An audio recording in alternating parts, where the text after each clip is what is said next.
آج ہم پاک ماں کیتھولک کلیسیا کے ہمراہ لتوریہ سال کے خاص موسم کا آغاز راک کے بدھ سے کرتے ہیں۔ راک ہمیں یاد دلاتی ہے کہ اے انسان تو خاک ہے اور خاک ہی میں لوٹ جائے گا۔ راک کا بدھ مسیحیوں کو یسوع کے دکھوں، موت اور مردوں میں سے جی اٹھنے پر دھیان و گیان کرنے کی دعوت دیتا ہے۔ روزوں کے یہ مقدس ایام حلیمی، پچھتاوا، خاکساری، توبہ و تبدیلی، ملاپ اور تجدید کی دعوت دیتا ہے۔ یہ خوبصورت اتفاق ہے کہ اس سال راک کا بدھ ویلنٹائن ڈے پر آیا ہے۔ روایت ہے کہ یہ دن سینٹ ویلنٹائن کی وجہ سے وجود میں آیا، جس نے مسیحی مذہب کی خاطر اپنی جان قربان کر دی۔ وہ 14 فروری 269 میں شہید ہوا۔ راک کا بدھ اور ویلنٹائن ڈے کا ایک ہی دن آنا اس بات کو ظاہر کرتا ہے کہ یسوع مسیح ان تمام لوگوں کو اپنے پیار و محبت کا یقین دلاتے ہیں جو دکھ اور اذیتیں برداشت کرتے ہیں۔ بائبل میں راک کی اہمیت۔ بائبلی زمانے میں ماتم کے اظہار کے لیے راک کا استعمال کیا جاتا تھا۔ یہ گناہوں اور خطاؤں پر افسوس اور گریہ زاری کرنے کا ایک اہم طریقہ تھا۔ ایوب نبی کی کتاب میں یوں مرقوم ہے، میں نے کانوں کے سننے سے تیری بابت سنا تھا، پر اب میری آنکھ نے تجھے دیکھا ہے، اس لیے مجھے اپنے آپ سے نفرت ہے اور میں خاک اور راکھ میں توبہ کرتا ہوں۔ ارمیا نبی راکھ اور ٹاٹ اوڑھ کر پشیمان ہونے کے لیے کہتے ہیں، اے میری امت کی بیٹی، کمر پر ٹاٹ باندھ اور راکھ میں لوٹ۔ دانیل نبی روزے کا ذکر یوں کرتے ہیں، اور میں نے خداوند خدا کی طرف رخ کیا تاکہ روزہ رکھ کر اور ٹاٹ اوڑھ کر اور خاک میں بیٹھ کر منت اور مناجات میں لگ جاؤں۔ نئے عہد نامے کے دور سے ذرا پہلے آزادی کے مجاہدین مکابین نے مقدس کی تطہیر اور عصر نو تخصیص سے پہلے روزہ اور ریاضت کی۔ انہوں نے اس دن روزہ رکھا اور ٹاٹ اوڑھا اور سر پر راکھ ڈالی اور اپنے کپڑے پھاڑے۔ راکھ کا بدھ دراصل اس عرصے کا آغاز ہے جو یسوع مسیح نے بیابان میں 40 دن کیا۔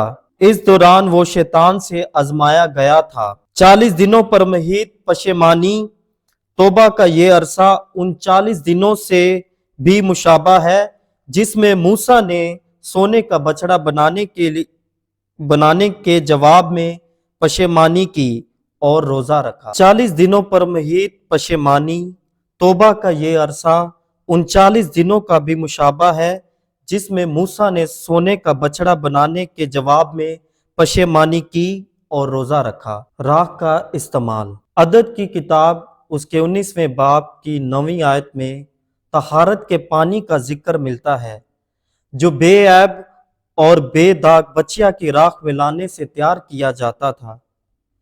یونس نبی کی منادی پر ننوا کے باشندے بھی ٹاٹ اوڑھ کر اور راکھ میں بیٹھ کر خدا کے رحم اور معافی کے طلبگار ہوتے ہیں۔ عبرانیوں کے نام کا خط کا مصنف مسیح کی بے عیب قربانی کو نجات اور گناہوں کی معافی کے عروج کے طور پر پیش کرتا ہے، کیونکہ جب بکروں اور بیلوں کے خون اور بچیا کی راکھ چھڑکے جانے سے جسمانی تطہیر کے لیے پاکیزگی حاصل ہوتی ہے، تو کتنا زیادہ مسیح کا خون جس نے ازلی روح کے وسیلے سے اپنے آپ کو خدا کے آگے بے عیب قربان کر دیا، تمہارے ضمیروں کو مردہ کاموں سے کیوں پاک نہ کرے گا تاکہ زندہ خدا کی عبادت کریں۔ راکھ کا استعمال۔ عدد کی کتاب اس کے 19ویں باب کی 9ویں آیت میں طہارت کے پانی کا ذکر ملتا ہے جو بے عیب اور بے داغ بچیا کی راکھ ملانے سے تیار کیا جاتا تھا۔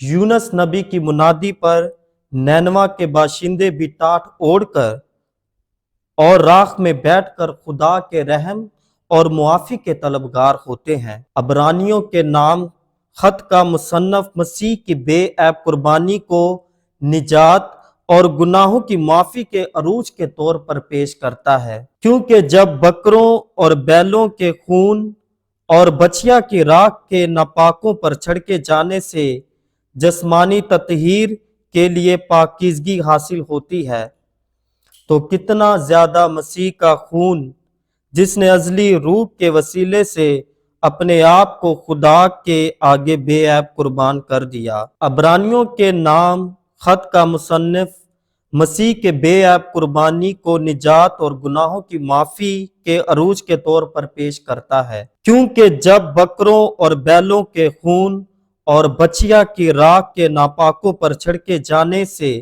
جسمانی تطہیر کے لیے پاکیزگی حاصل ہوتی ہے، تو کتنا زیادہ مسیح کا خون جس نے ازلی روح کے وسیلے سے اپنے آپ کو خدا کے آگے بے عیب قربان کر دیا، تمہارے ضمیروں کو مردہ کاموں سے کیوں پاک نہ کرے گا تاکہ زندہ خدا کی عبادت کریں۔ راکھ کے بت کا تاریخی پس منظر۔ دوسری صدی کی کلیسیائی تحریریں راکھ کو توبہ کے اظہار کے لیے لگانے کا ذکر کرتی ہیں۔ کاہن پاک ماس میں موجود مومنین کو توبہ کے ظاہری نشان کے طور پر راکھ لگاتا تھا۔ ابتدائی کلیسیا میں غیر مسیحی اور متلاشی بھی راکھ لگوانے کے لیے مدعو کیے جاتے تھے۔ یاد رہے کہ راکھ کا بدھ اعتراف اور روزہ کا دن ہے۔ ابتدائی کلیسیا میں راکھ کا لگایا جانا ان مسیحیوں کے لیے جنہوں نے سنگین خطائیں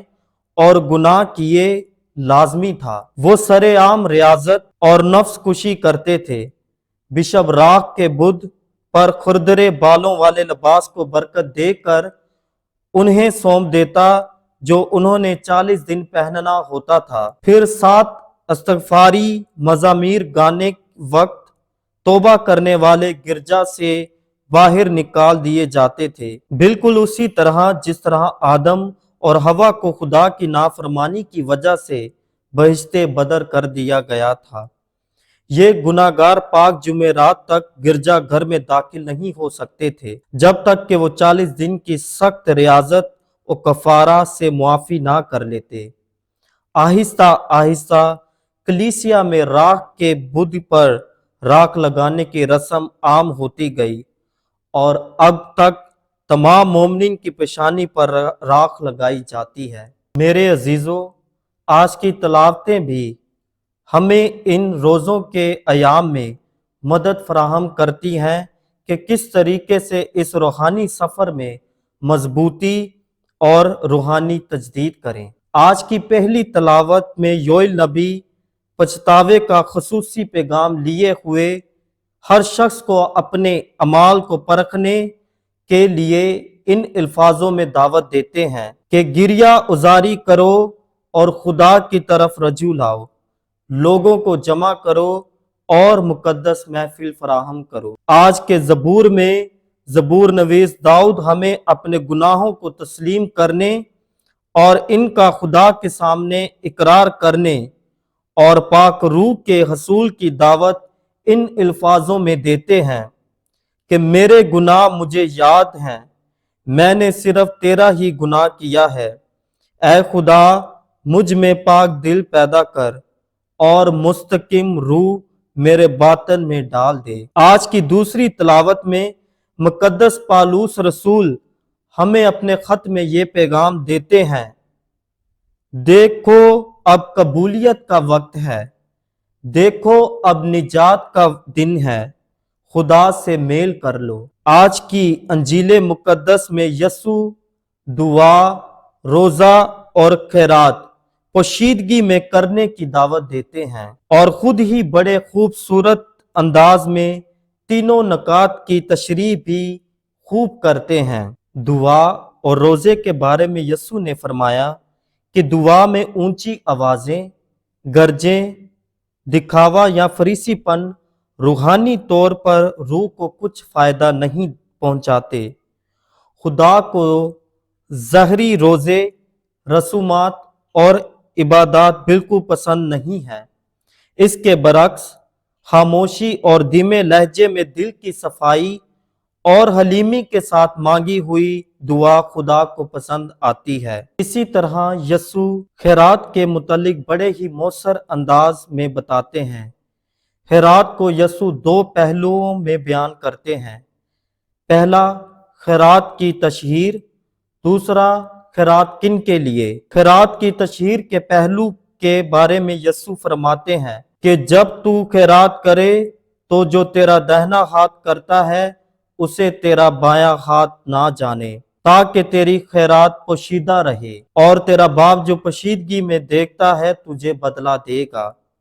جب ہم اس پہلو پر غور کرتے ہیں تو ہمیں پتہ چلتا ہے کہ خیرات کے لیے ہمارے رویے یسوع مسیح کی تعلیمات سے مختلف ہیں۔ بہت سارے لوگ نیکی کے کاموں کی تشہیر کرنا پسند کرتے ہیں اور ان کاموں کی پبلسٹی مختلف ذرائع ابلاغ کے ذریعے سے کرنا پسند کرتے ہیں۔